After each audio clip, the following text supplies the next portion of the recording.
Pirates of the Caribbean is one of my favorite blockbusters of all time. I think it balances character, story, action, and all that really well while also having much more going on than maybe you just see above the surface. And LEGO chose to take advantage of that by releasing a good chunk of sets, 9 of them, in 2011, and releasing one in 2017 for the release of Dead Men Tell No Tales. But I don't think it's as perfect or as good even as it could have been. And that's what we're going to be talking about here in this video. So, Pirates of the Caribbean came out in 2003 with the film Pirates of the Caribbean, The Curse of the Black Pearl. Then had a sequel in 2006, 7, 11, and then finally in 2017. And with the recent announcement that there is going to be a reboot, kind of, or whatever it is, coming sometime in the future, I thought that I'd want to take a chance to talk about one of my favorite franchises of all time. I'll start here by saying that in terms of the movies, I only really consider the first 3 when I'm thinking about it. If I ever do a rewatch, I usually just watch the first 3 and then stop, because I feel like even though there's a bit of open-endedness at the end of the third one, it's just the fourth and a fifth just disappoint a tiny bit, for me at least. And, that kind of leads me into the sets. We, in 2011, got 9 sets to release alongside the On Stranger Tides movie. Now, 5 of these sets were from the On Stranger Tides, those being Queen Anne's Revenge, Whitecap Bay, The London Escape, Fountain of Youth, and Captain's Cabin. Only 4 of them were for the first 3 movies, those being Isla de Muerta, The Cannibal Escape, The Mill, and The Black Pearl. And that very much disappoints me. And the biggest problem here is the lack of sets for the first 3 movies. There was so much potential for both minifigures and set pieces that they just did not take advantage of. And I understand that they wanted to, put these out and they can only do so much. But this movie was announced all the way back in 2009. So they had more than enough time to come up with at least 3 waves, 1 for each movie. And then they had time to make the sets for the 4th movie, On Stranger Tides. And that's what I think they should have done. I think with the release, or with the announcement, I should say, of 2011 On Stranger Tides, they should have started putting out sets for each movie, starting with The Curse of the Black Pearl. For that, there's a multitude of different sets we could have gotten. For one, the Isla de Muerta was a perfect set, but also maybe a casual outfit for Elizabeth Swann. There's no Will Turner that we have here, maybe in an alternate costume. You could get, like, a little village they end up at. You could get something from the India East Trading Company. Any of that. There's a multitude of characters that they just missed out on. I also feel there should be 1 ship per movie. There's more than enough iconic ships in this, franchise to do 5, 1 per movie. So that's a bit of a disappointment, but whatever. Isla de Muerta is an awesome set. And I also say here that I think the best sets that they released all were for the first 3 movies. Granted, the ones for On Stranger Tides were pretty solid. Whitecap Bay has a really good lighthouse build, but the characters are nothing special. The London Escape I really just don't like at all. No nice characters, the build isn't anything too cool. Captain's Cabin is, I guess, a cheap way to get Captain Jack Sparrow, but you might as well go and just pay $8 more for the Fountain of Youth, which is a really solid set. I actually do like that one. And of course, the Queen Anne's Revenge is a really nice looking ship, but the minifigures are a bit of a letdown in this one as well.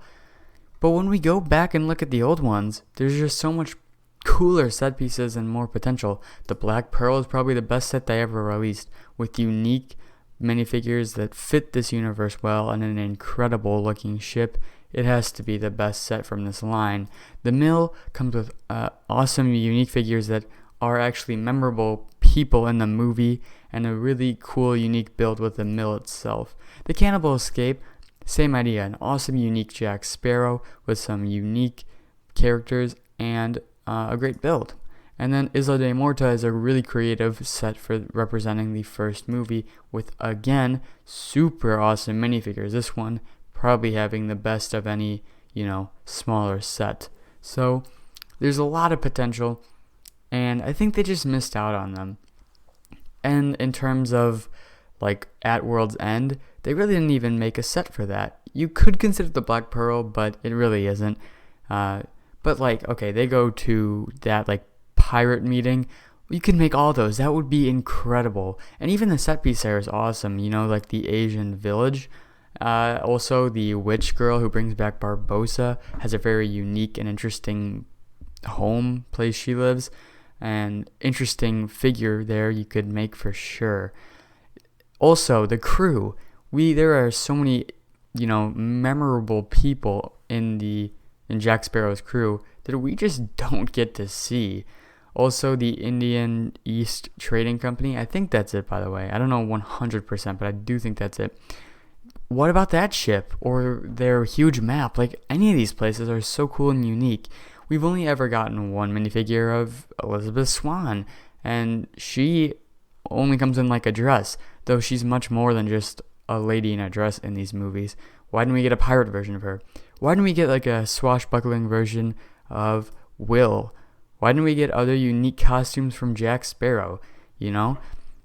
There are all these possibilities, and I just feel that there's a lot of wasted potential there. So, also, the biggest, and probably most important thing that we need desperately, in my opinion, is a Davy Jones ship. And originally I was like, well, it's a bit too beaten up and weird to become a Lego set, until they released the Silent Mary in 2017, which proves to me that that ship is totally possible. I think a reason that they're not making sets anymore, or don't plan on it, is because the Silent Mary flopped. But let me tell you why.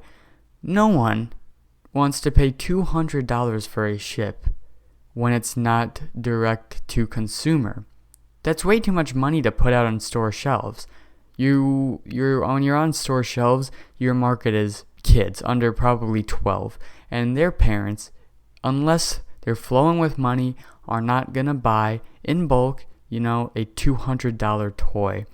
And that, I think, is where they, kind of fell. What they could have done is built up hype. So maybe release a $10, $30, and $50 set, and then reveal this big ship.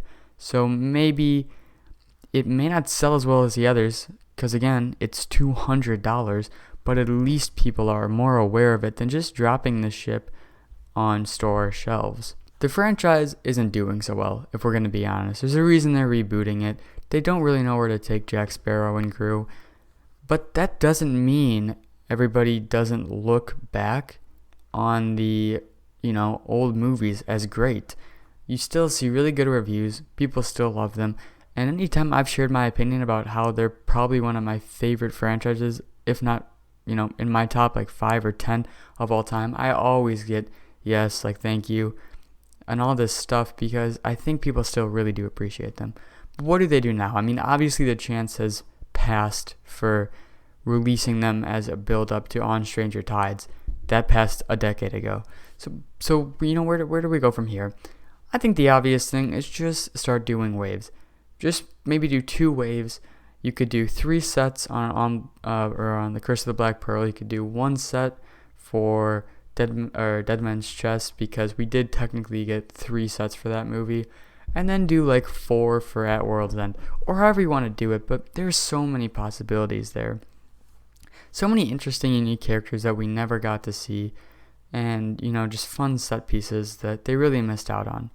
I understand why what happened, but I'd love to see Lego put out these sets again, and I don't know, maybe I'll make an ideas post about it, because I just think this is such a unique franchise with great characters, a lot of potential, and just so much fun. But that's the video, guys. I know it was kind of short, but I just wanted to talk about this, thing that I kind of care a lot about. And I'm probably going to make a Pirates of the Caribbean set, list after I'm done with Marvel and Harry Potter. So if you stuck around till now, there's news for you. I'm really excited for the future of the channel, so that's one thing that I plan on doing eventually. But thank you for listening and watching, and I'll see you guys next time. Bye.